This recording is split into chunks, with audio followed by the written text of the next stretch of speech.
გილოცავთ მეზღვაურთა საერთაშორისო დღეს. მოხარული ვარ, რომ სწორედ ამ დღეს ვიმყოფებით თქვენთან ერთად ქალაქ ბათუმში და ერთად აღვნიშნავთ ჩვენი ქვეყნისთვის უმნიშვნელოვანეს პროფესიულ დღეს.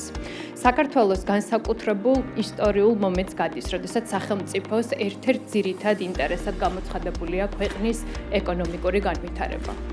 მისი შემდგომი ზრდა და ყველა დასახული პარამეტრის მიღწევა.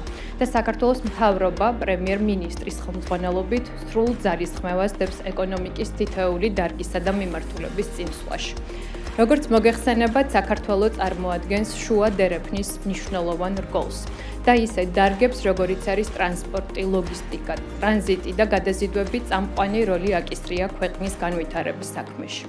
ამ დერეფნის საკვანძო ელემენტი კი საზღვაო პორტები, შესაბამისი ინფრასტრუქტურა და ამ სფეროში დასაქმებული პროფესიონალებია. საზოგადოებამ უნდა იცოდეს, რომ მეზღვაურთა სახელმწიფო რეესტრში დღევანდელი დღის მონაცემებით 20,000-მდე მეზღვაურია რეგისტრირებული. აქედან დაახლოებით 10,000 რიგითი, 7,000 ოფიცერი და 3,000 სპეციალისტი სხვადასხვა პროფილით. ქართველი მეზღვაურები წლებია გამოირჩევიან თავდადებითა და პროფესიონალიზმით. სწორედ აქედან გამომდინარეა, რომ ქართველ მეზღვაურებს მსოფლიოს ნებისმიერ წერტილში შევხვდებით.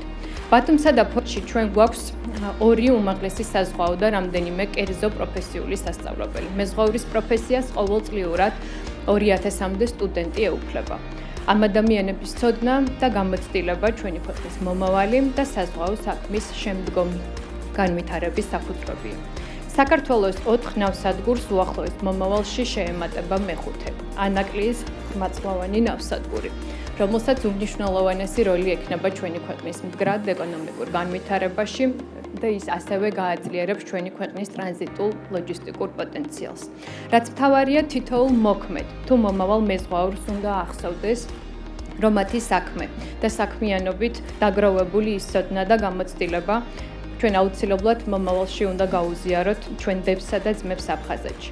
სურს მთელი გულით გისურვოთ პროფესიული წინსვლა, კარიერული ზრდა და ქართული დროშის ქვეშ სიამაყით სურვა.